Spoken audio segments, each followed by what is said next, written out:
Even the devil boy is no match for it. Whoa. Oh, whoa. You're not going to shoot me, are you? If you do, I'll die. You know? If that's what it takes to shut you up, it bugs the crap out of me when someone talks more than I do. Don't act so rashly, my boy. I've got a doozy of a story for you. But if you snuff out my voice like that, I won't be able to tell it now, will I? Whew. Thought I was a goner for sure. Oops. You saw it too, didn't you? That huge tower jutting out of the ground. That thick shaft that causes women to shudder is actually a tunnel linking the demonic domain to the human world. And of course, your brother Vergil is the one who controls it by using your mommy's amulet. Amulet? He's headed to the control room in the basement. If you don't hop down there quick like a bunny, he'll open the gate to hell. Isn't that a scary thought? And you're telling me this because... Oops! I forgot to mention one teeny little item. That gizmo there is actually the key to move forward. But the tricky thing is, it sucks the souls of those who hold it. So I think you'd better hurry. But in return for your soul, it'll give you power. Marvelous, isn't it? Just let your young spirit drive you, and go for it!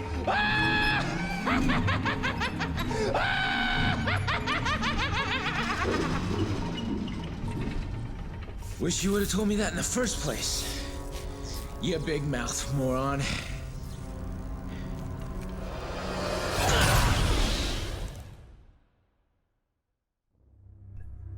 Hey everyone, how's it going? Welcome back to Let's Play Devil May Cry 3. At the end of the last episode, we fought Beowulf, and we picked an item up in his boss room. It's a key item that we're going to carry with us throughout this mission. And we're going to start today with our level 2 Swordmaster and Navon, coupled with Agni and Rudra. A combo near and dear to my heart. This is that key item, the Haywire Generator. It allows us to constantly be in Devil Trigger form, but it's also slowly draining our health, which puts a soft time limit on this mission. This is actually one of the harder missions in the game, I find, for that reason. The one nice thing is that enemies are significantly more prone to dropping green orbs in this one. Woohoo! And it anti-aired all 3 of them. Can't ask for a better jam session than that. So, since we're using Navon, we can finally check out some of its Swordmaster attacks. They're not too spectacular for the most part. It's just basic slow slashes. It is an aerial rave equivalent. But this is something very nice. That is the air raid upgrade, which I bought off screen. For Navon. It lets us fly around and do some Devil May Cry 1 stuff, like shooting the lightning. You can also vortex out of it. But again, to get back to its Swordmaster abilities, yeah, it goes into sight form. You use it as a regular melee weapon. It slashes around pretty slowly. You can use to combo in the air. It does have one really nifty attack, though, that requires a level 2 of Swordmaster, which thankfully we have. I'll show it off when we get a couple more enemies gathered around that aren't so low on health. Oop, let me get up there. I don't know if that's... Oh, yeah, I was just barely out of range for that. Yeah, this is it. It's Stinger with the style button. He starts spinning the guitar all around his body, and it even has its own crazy combo.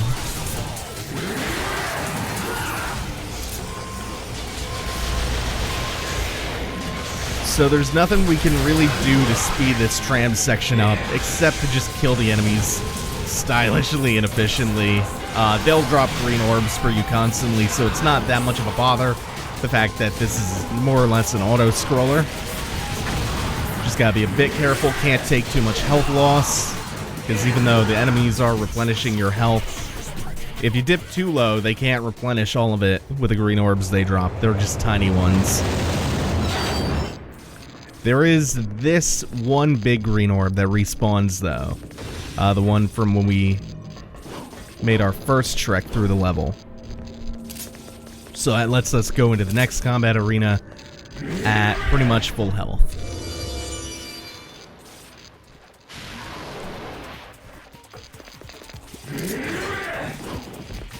The first couple arenas in this mission are really not that bad. Where it gets really hard is the very last one, because it has a Hell Vanguard and a couple of sloths in it. So the rest of these arenas are more or less just softening you up for that one. The less health, even if it's just a very tiny amount that you go into that room with, the worse it is for you.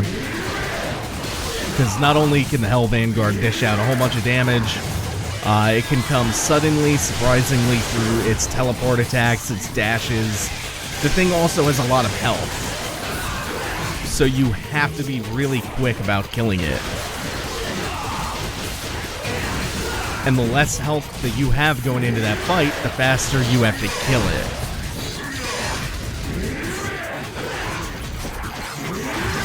They are nice enough to give you a giant green health orb from the Hell Vanguard coming up. And before we even make it to him, we have to get past a hallway full of blood gargoyles. Not worth taking the time to fight any of them. And we have to backtrack through this blade room. I think if you run into the edges of the saw blades, you take a bit of damage, so try to avoid that while you're rushing through here. Oh, goddamn. Fix camera angles and Devil May Cry platforming. Even when it's basic shit, it's still not great feeling.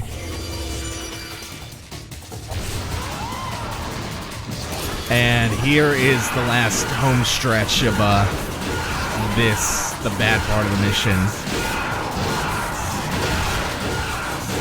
Lots of jump cancel, low air aerial crosses.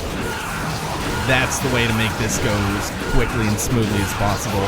It's like one of the single most damaging attacks in the game. It's not gonna do you much good for style, just doing that repeatedly, or anything repeatedly, but we're not after style right now. And of course, the smaller enemies, the prides. Thought they were sloths, but it turns out it's just prides. They'll drop small amounts of health for you too, just in case you need it. That didn't go too bad. It can go much worse. It can go sideways pretty quickly.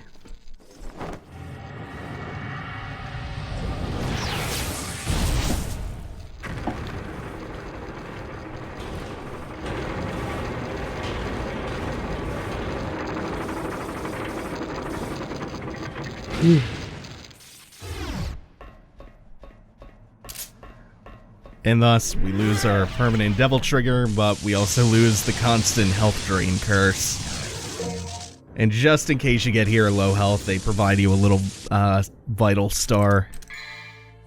So at this point, I'm going to take the time to switch over to Rebellion along with Cerberus. Whoops. Getting my loadout backwards. There we go. And we will take this glowing portal over here as soon as it loads back in. Take this glowing electrified portal back into another Jester fight. Welcome to hell! I enjoy the noises he makes. This is our second Jester fight. Optional, special edition only boss. Marginally harder than the first time we fought him, but the idea is the same. Tire him out with the guns, attack him, then it's his turn to attack. Rinse and repeat. course, you don't really have to respect his turn to attack. He puts up a shield in which he takes a lot less damage, but if you're willing to just go in, you can still get a little bit of damage on the board. Plus, you get to keep your style up.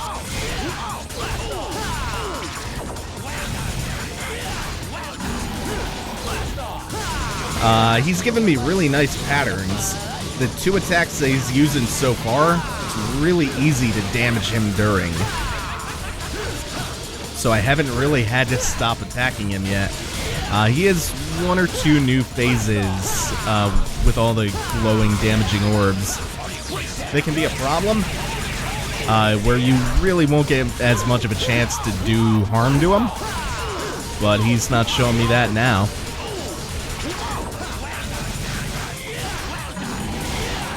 This one could be a little bad. Yeah. Okay, here's a chance to go in.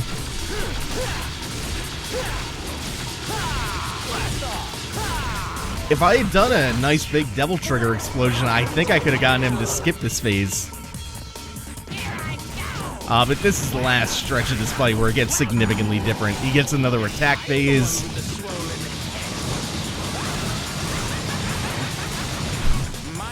And now we're back to, whoa.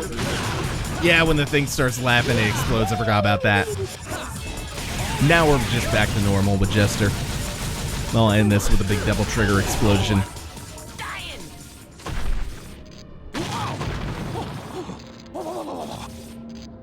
Excuse me.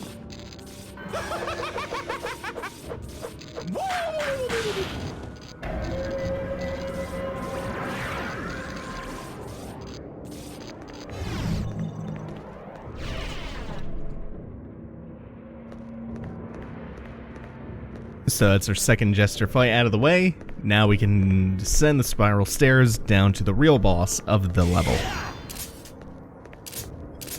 Quite a fun one too, probably one of my favorites up to this point.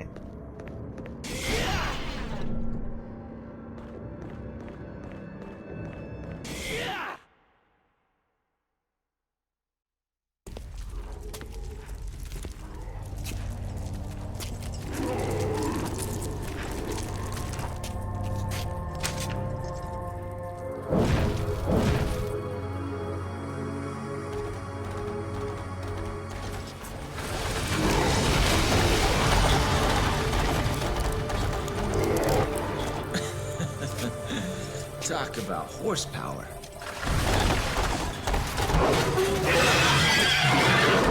A chicken race with a horse, huh? Fair enough.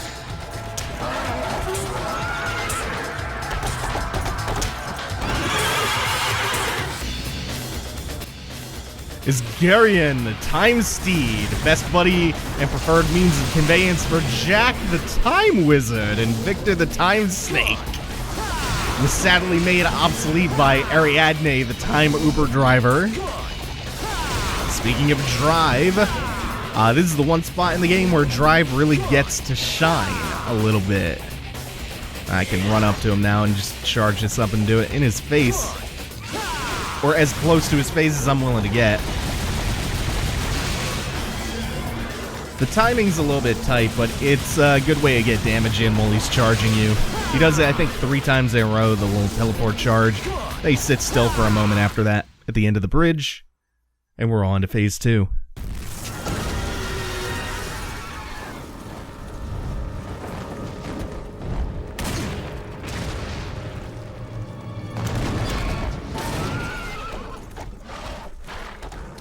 First chicken, now gladiator. This just keeps getting better and better. Too bad there's nobody here to enjoy the show!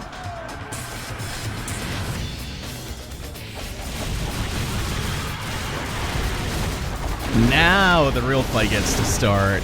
This is a pretty fun fight, too. He starts off circling the arena, firing these explosive bolts at you, which are dead easy to avoid. Like, you would have to be sleepwalking to get hit by these. Me getting hit by these a bunch of times. Nope. Good. That would be embarrassing. Then he comes in for a charge and some melee. You can hop up on his carriage to avoid the fire stomps. He'll do 2 of them. And while you're on the carriage, you might as well taunt to build your Devil Trigger gauge up. Then you can go to town on him with Cerberus. Cerberus is his weakness.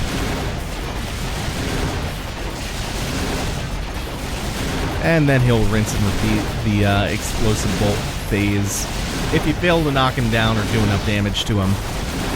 There is a surefire way to knock him down. It's by hitting him in the face with a Helmbreaker from Rebellion. Ooh, just barely got over that. Good. Okay. Or you could just do enough damage to him, which I apparently failed to do.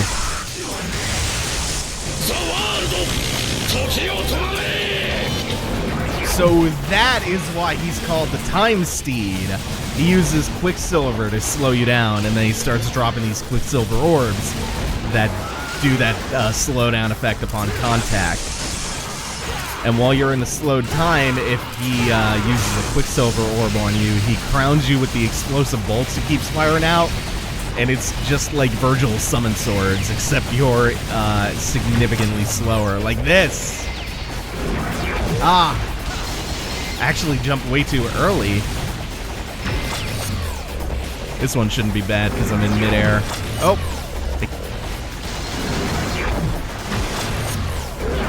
Jesus, that was weird.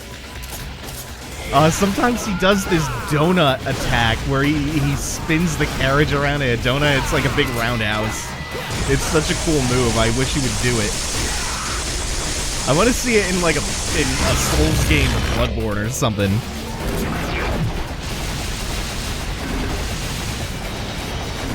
And that's about all there is to the fight. I find the patterns really fun in this one. Especially all the slowdown.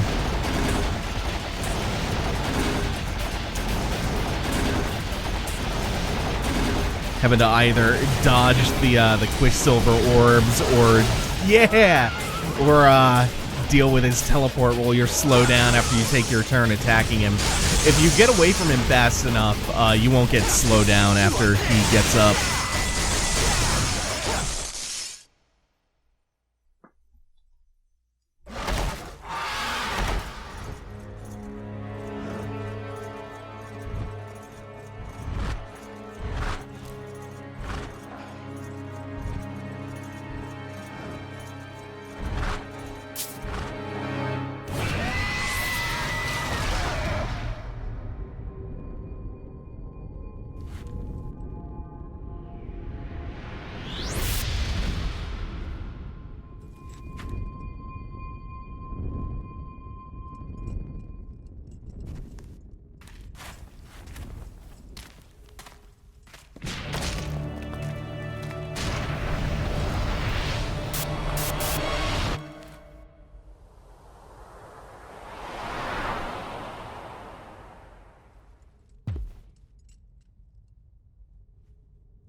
By beating the Time Steed, we get access to its Quicksilver style, which is kind of like a mini bonus style. It can't be leveled up, and it drains your Devil Trigger gauge, but it's pretty interesting to use. We'll try to show that off a bit.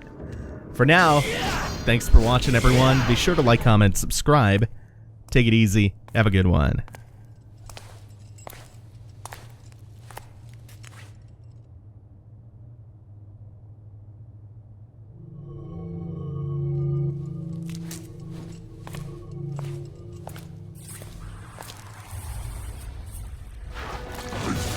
Seed of Sparta! I told you that I remembered your rancid scent. No matter where you run to, you could never hide from me.